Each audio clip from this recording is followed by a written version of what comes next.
네. 오늘은 선지자의 열전, 벌써 6번째 시간입니다. 오늘 함께 살펴볼 선지자는 호세아입니다. 호세아는 우리가 지난주에 아모스 살펴본 아모스라는 선지자와 동시대적인 인물입니다. 아모스는 그 당시에 빈부격차와 부조리 등 사회 정의에 관한 메시지를 선포했는데요. 호세아는 이 아모스보다는 좀 더 종교적인 메시지, 그리고 하나님과의 관계에 대해서 좀 지적했던 그런 선지자입니다. 호세아가 선지자로 부름받기 전에 어떤 사람이었는지는 성경에 나와 있지 않습니다. 하지만 학자들이 호세아의 히브리서 원문을 보면 호세아가 사용하는 문체들을 통해서 상당히 학식이 높은 지식인이었을 것이다 라고 추정을 하고 있습니다. 이러한 호세아에게, 아주 학식이 높은 지식인에게 처음으로 임한 하나님의 말씀은 호세아 1장에 나오는데 이 말씀입니다. 넘는 음란한 여인과 결혼을 하고 음란한 자식을 낳아라. 이 말씀이 임합니다. 이 말씀은 도저히 이해할 수가 없는 말씀이죠. 하나님은 누구보다도 거룩하신데, 그리고 누구보다도 우리도 거룩하고 정결함을 원하시는 분인데 음란한 여인과 결혼을 하라. 이거는 그분의 성품과는 좀 맞지 않기 때문입니다. 게다가 호세아는 지식인인데 음란한 여인을 아내로 맞았다. 이것은 어쩌면 호세아의 사회적 평판에 금이 가는 행동입니다. 우리는 그 사람이 누구랑 결혼했느냐, 누구랑 교제하느냐, 누구랑 친하게 지내느냐에 따라서 그 사람이 어떤 사람인지를 규정하는 경우가 많이 있습니다. 그래서 유유상종이라는 말도 하고 끼리끼리 모인다는 말도 하죠. 아무리 평소에 신사적이고 깨끗한 이미지를 가지고 있는 유명인이나 연예인이나 아니면 스포츠 스타라 할지라도 평소의 행실이 나쁘기로 소문난 다른 사람과 열애설이 났다면 많은 사람들은 저 사람 원래 그런 사람이었나 보다라고 평가를 하기 마련입니다. 그래서 호세아도 이 여인과 결혼을 하면 주변 사람들에게 그런 평가를 받을 수밖에 없는 거죠. 하지만 그는 하나님의 명령에 순종합니다. 그래서 호세아는 당대의 음란한 여성으로 소문이 자자했던 디블라임의 딸 고멜이라는 여자를 아내로 맞이하게 됩니다. 우리는 이에 대해서 좀 잘 이해를 해야 되는데, 호세아는 정말 이 여인과 막 결혼도 하기 싫고 상종도 하기 싫은데 하나님의 명령 때문에 억지로 순종함으로 결혼을 했다, 이렇게 생각하시면 안 됩니다. 우리는 하나님의 뜻에 맞는 결혼을 할 때 이렇게 생각하는 경우들이 많이 있습니다. 그래서 어떤 전도사가 자기 교회에 좀 예쁜 처자가 있으면 찾아가가지고 하나님이 당신과 결혼하라는 마음을 주셨습니다 라고 고백하면 그 여자는 진짜 하나님의 뜻이라니까 막 엄청 고민하고 심각하게 생각했던 일들이 상당히 여전히 많았죠. 그래서 교제하기도 하고 전도사라는 직함을 이용해서 사기치는 겁니다. 또 어떤 이단들은 자신의 의사와 상관없이 교주가 짝지어주는 사람하고 그냥 결혼을 해야 하는 그런 이단들도 있죠. 우리 호세아가 했던 결혼도 그렇게 생각할 수가 있는데 저는 그렇게 해석하지는 않습니다. 이 고멜이라는 여성은 상당히 매력이 있는 여성이고 호세아도 그 매력을 충분히 느꼈을 겁니다. 다만 음란한 여성이라는 소문이 있기 때문에 결혼 상대자로는 생각하지 않았던 거죠. 그런데 하나님이 호세아에게 그녀와 결혼을 하고 싶다라는 마음을 호세아의 마음에 심어주신 겁니다. 그래서 호세아는 하나님의 말씀대로 이 음란한 여성과 결혼을 하고 음란한 자녀를 낳게 됩니다. 그런데 이 음란한 여성이 결혼을 했다고 해서 갑자기 다른 삶을 살게 되지는 않는 거죠. 계속해서 외도를 저지르게 되고요. 저는 이 고멜이 낳은 아들들이 사실은 호세아의 아들이라고 고멜가 낳은 아들들이 호세아의 자녀가 아닐 가능성도 있다라고 봅니다. 그래서 음란한 자녀라고 부르는 이유가 아마 그거이지 않을까라는 생각도 합니다. 호세아는 그 자녀 이름을 한 명은 내 백성이 아니다 라고 짓고 한 명은 긍휼히 여김을 받지 못한 사람이다 라고 짓는데 그 이름 뜻만 보면 아빠가 호세아가 아닐 가능성도 있는 거죠. 이 결혼 후에도 많은 외도를 저질렀던 이 여인은 결국 집을 나갑니다. 그리고 이 남자 저 남자 전전하다가 어떤 인생을 살았는지 모르지만 결국은 성노예로 전락을 하게 되는 거죠. 아마도 이 나쁜 남자를 만났다가 이용만 당하고 배신당했을 것 같습니다. 음란하기로 소문난 이 여성이 만날 수 있는 남자는 이렇게 그녀를 이용해 먹으려고 하는 남자들밖에 없었겠죠. 그렇지 않은 남자는 그녀가 스스로 떠났던 호세아밖에 없었던 겁니다. 그런데 오늘 읽은 본문에 보면 자신을 불행한 결혼 생활로 이끌고 실망하고 절망하게 만든 그 고멜과 실망하고 절망했던 호세아에게 하나님의 말씀이 다시 임합니다. 그 말씀은 뭐냐? 너는 다시 가서 그 여자를 사랑하라 라는 말씀인 거죠. 이것도 아마 하나님이 호세아를 강제로 이렇게 만든 것이 아니라 이 하나님의 말씀은 호세아의 마음에 여전히 고멜을 향한 사랑이 남아있기 때문에 이 말씀이 임했을 겁니다. 그래서 호세아는 은 15세겔과 보리 한 호멜 반이라는 돈을 주고 그 여자를 다시 찾아오게 되는 거죠. 그리고 다시 그 여인을 사랑하기로 결심을 하고 혼인계약을 다시 맺게 됩니다. 호세아서의 구조를 보면 이 앞부분 1장부터 3장은 이렇게 호세아의 개인적인 가정사가 기록되어 있고요. 그리고 나서 4장부터 14장까지는 호세아가 이스라엘에게 선포하는 메시지가 기록되어 있습니다. 그런데 호세아서가 이렇게 기록되어 있는 이유는 호세아의 이러한 가정사와 호세아가 전한 메시지가 서로 분리되어 있지 않기 때문입니다.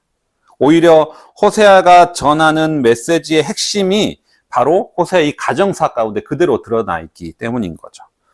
그것은 무엇입니까? 하나님이 이스라엘을 이렇게 사랑하신다라는 겁니다. 그리고 지금 호세아를 읽는 우리에게도 호세아는 이렇게 메시지를 전하는 거죠. 하나님은 우리를 이렇게 사랑하신다. 캐리 슉 목사의 당신은 메시지이다라는 책이 있습니다. 책 내용이 제목과 같은데요. 당신이 메시지이다. 나와 메시지는 분리되어 있지 않다는 겁니다. 나 자체가 메시지라는 거죠. 내가 전하는 말이 메시지가 아니라 내가 살아가는 삶이 메시지로 전달된다라는 겁니다.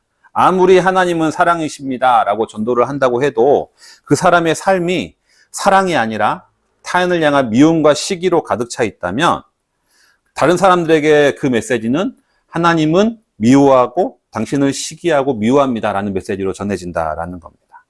그래서 체리 슝 목사는 이렇게 말합니다. 사람들은 우리가 전하고 싶은 메시지가 아니라 전하지 않으려고 해도 전해지는 메시지에 귀를 기울인다. 전하지 않으려고 해도 전해지는 메시지가 더 강력히 전달된다라는 거죠. 우리의 말을 통한 메시지가 아니라 내 모든 삶을 통해서 전해지는 메시지가 더 영향력이 크다라는 겁니다. 언젠가부터 교회의 전도 활동들이 사회적으로 많은 비난을 받고 있습니다. 다른 사람들을 불편해하고 시끄럽게 떠들고 공격적으로 전도하기 때문입니다. 인터넷 커뮤니티나 신문의 댓글창에 보면 지하철에서 거리에서 시끄럽게 떠들면서 전도하는 사람들을 비난하는 글들을 심심치 않게 볼 수가 있습니다.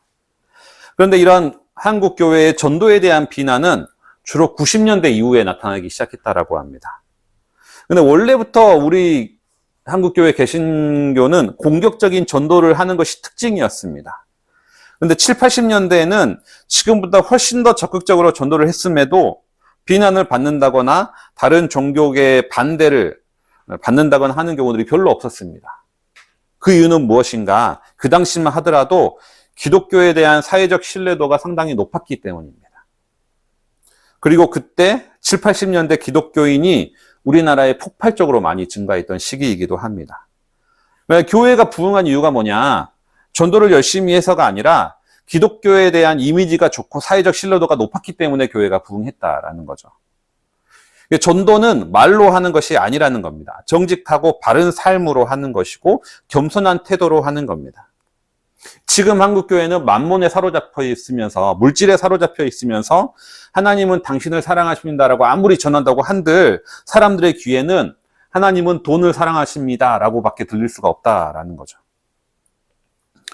호세아는 자신을 배반하고 떠나는 고멜의 모습과 그럼에도 불구하고 여전히 그녀를 사랑하고 있는 자신을 바라보면서 이스라엘을 향한 하나님의 마음이 어떠한지를 이해할 수 있게 되었던 겁니다. 그리고 그는 이러한 자신의 삶을 통해서 하나님의 사랑은 이런 것이다 라는 강력한 메시지를 전하게 되는 겁니다. 호세아의 삶 자체가 메시지가 되어버렸다는 거죠. 그렇다면 호세아가 삶으로 보여준 하나님의 사랑은 어떤 것인가? 첫째는 하나님은 우리를 사랑하시는데 자신의 평판 따위는 전혀 고려하지 않는다라는 겁니다. 우리가 사는 이 시대는 남들이 나를 어떻게 볼까, 어떻게 보느냐가 가장 중요하게 여겨지는 시대입니다. 그래서 차를 구매할 때도 승차감보다는 하차감이 더 중요한 시대인 거죠. 차의 성능보다는 차에서 내렸을 때 나를 보는 사람들의 시선이 중요하다라는 거죠. 지금처럼 SNS가 활발한 시대에는 우리의 모든 삶의 방식들, 무슨 옷을 입고 무엇을 먹으며 어떤 사람을 만는지도 다들 다른 사람의 시선이 더 중요하게 여겨지는 시대가 되었습니다. 하지만 호세아는 이 고멜과의 결혼을 통해서 지식인으로서의 자신이 가진 모든 평판이 떨어지는 것을 감수했듯이 하나님도 이렇게 우리를 사랑하신다라는 거죠. 하나님은 우리의 하나님이심을 부끄러워하지 않으십니다. 히브리서 기자는 11장 6절에서 이렇게 얘기하고 있습니다. 그래서 하나님께서는 그들의 하나님이라고 불리는 것을 부끄러워하지 않으시고 라고 이야기를 하고 있는 거예요. 두 번째, 호세아가 자신의 삶을 통해서 전하는 하나님의 사랑은 우리가 아무리 형편없는 사람이라 할지라도 하나님은 여전히 우리를 사랑하신다라는 것을 보여줍니다. 고멜이 아무리 음란한 여인이라 할지라도 호세아의 사랑을 받았던 것처럼 우리도 이러한 하나님의 사랑을 받는다라는 것이죠. 내가 아무리 부족하고 사랑받을 가치가 없다고 느껴지고 다른 사람들이 나를 비난한다 할지라도 하나님은 여전히 호세아와 같이 우리를 사랑하십니다. 셋째로 호세아는 우리가 하나님을 떠나고 거부한다 할지라도 여전히 우리를 향한 하나님의 사랑을 변하지 않는다라는 것을 우리에게 가르쳐 줍니다. 고멜이 아무리 호세아를 떠났다 할지라도 호세아는 고멜을 오래 참고 실망하고 절망했을 때에도 다시 사랑했던 것처럼 이스라엘을 향한 하나님의 사랑이 그러하고 우리를 향한 하나님의 사랑도 그러하다라는 겁니다. 고멜이 호세아를 떠나서 이 남자 만나고 저 남자 만났던 것처럼 이스라엘도 하나님을 떠나서 다른 우상들을 섬기고 또 아시리아를 의지하고 이집트를 의지하기도 했습니다. 바알을 의지하고 우상을 섬기면서 경제적인 풍요를 꿈꾸기도 했습니다. 이처럼 이스라엘이 하나님을 떠났음에도 불구하고 하나님은 여전히 이스라엘과 그 백성들을 사랑하신다라는 거죠. 그리고 그 사랑은 우리에게도 마찬가지입니다. 우리도 주일에는 하나님을 의지한다고 고백하고 찬양하지만 하나님이 아닌 다른 것을 의지할 때가 많이 있습니다. 돈을 의지하고 외모나 스펙을 의지하고 사람을 의지하기도 합니다. 사실은 우리들의 한 주간의 삶은 하나님과 상관없는 사람처럼 살아갈 때가 많이 있습니다. 너무 서로를 쳐다보는 거 아니야? 그리고 그럴 때마다 하나님께 예배하러 나올 때마다 과연 이러한 나를 사랑하실까 의심스러운 생각이 들기도 합니다. 하지만 하나님은 여전히 우리를 사랑하시고 우리와의 관계가 회복되기를 원하신다라는 것이죠. 이렇게 호세아는 자신의 가정사를 통해서 이스라엘을 향한 그리고 우리를 향한 하나님의 사랑이 어떠한지 가르쳐 주는 겁니다. 그렇다면 이 하나님의 사랑을 우리는 하나님의 사랑을 알게 된 우리는 어떻게 하느냐? 하나님이 우리에게 원하시는 것이 있는데 그것이 무엇이냐? 그게 호세아 6장 6절 말씀입니다. 호세아 전체의 주제라고 할 수 있는데요. 6장 6절은 이것입니다. 내가 바라는 것은 변함없는 사랑이지 제사가 아니다. 불살라 바치는 제사보다는 너희가 나 하나님을 알기를 원한다. 하나님이 우리에게 원하시는 것은 변함없는 사랑이고 그분을 아는 것입니다. 그런데 이것은 두 가지가 아닙니다. 한 가지인 거죠. 하나님을 아는 것과 하나님을 사랑하는 것은 같은 말입니다. 이게 이해가 안 될 수가 있는데 왜냐하면 우리는 사람들이 나를 잘 알면 나를 사랑하지 않을 거라고 생각을 하죠. 나를 알면 알수록 사람들이 나를 싫어할 것 싫어할 거라는 두려움을 항상 안고 사는 존재들이 인간입니다. 하지만 하나님은 다른 거죠. 하나님은 그렇지 않거든요. 하나님에 대해서 알면 알수록 그분을 더 사랑할 수밖에 없게 되는 겁니다. 이게 하나님과 우리의 차이점이죠. 우리는 하나님과의 관계, 서로 간에 우리는 사랑의 관계를 유지하기 위해서는 나를 최대한 숨겨야 됩니다. 하지만 하나님과의 관계를 유지하기 위해서는 그분을 더욱더 적극적으로 알아야 되는 거죠. 그분이 얼마나 크신 분인지, 위대하신 분인지, 그리고 그분이 얼마나 우리를 사랑하는지 알게 되면 우리는 그분을 사랑할 수밖에 없게 되는 겁니다. 그분을 떠날 수가 없게 되는 겁니다. 우리가 그분을 온전히 사랑하지 못하는 이유는 단 하나입니다. 잘 모르기 때문입니다. 그분에 대한 지식이 부족하기 때문인 거죠. 그래서 하나님을 사랑하는 것과 하나님을 안다라는 것은 결과적으로는 같은 단어인 겁니다. 우리는 어떻게 하나님을 알게 될까? 성경 공부를 열심히 하면 하나님을 알게 될까요? 물론 조금 알게 될 겁니다. 하지만 호세아는 하나님의 마음을 어떻게 알게 되었느냐? 하나님의 말씀에 순종함으로 인해서 하나님을 알게 되었습니다. 호세아는 부정한 여인을 사랑하라는 하나님의 말씀에 순종하지 않았다면 이스라엘 향한 하나님의 사랑을 온전히 알지 못했을 겁니다. 그리고 자신을 향한 하나님의 사랑도 온전히 알지 못했겠죠. 이것의 선후 관계가 상당히 중요한데요. 호세아가 하나님의 사랑을 알았기 때문에 고멜과 결혼한 것이 아닙니다. 그는 하나님의 사랑을 몰랐습니다. 아니, 알긴 알았는데 하나님이 우리를 사랑한다는 건 알긴 알았는데 이 정도로 사랑하는 줄은 몰랐습니다. 하지만 고멜과 결혼을 했기 때문에 하나님의 사랑을 알게 되는 거죠. 그리고 다시 떠나는 고멜을 되찾아왔기 때문에 하나님의 사랑을 더 깊이 알게 되는 겁니다. 하나님을 아는 방법은 순종인 겁니다. 하나님을 알았을 때 순종할 수 있게 되는 것이 아니라 순종했을 때 하나님을 알게 된다라는 것이죠. 아무리 성경을 많이 읽고 큐티를 하고 성경 말씀을 많이 들어도 성경 지식이 많다 할지라도 그 말씀에 순종해 본 경험이 없다면 하나님을 잘 모르게 됩니다.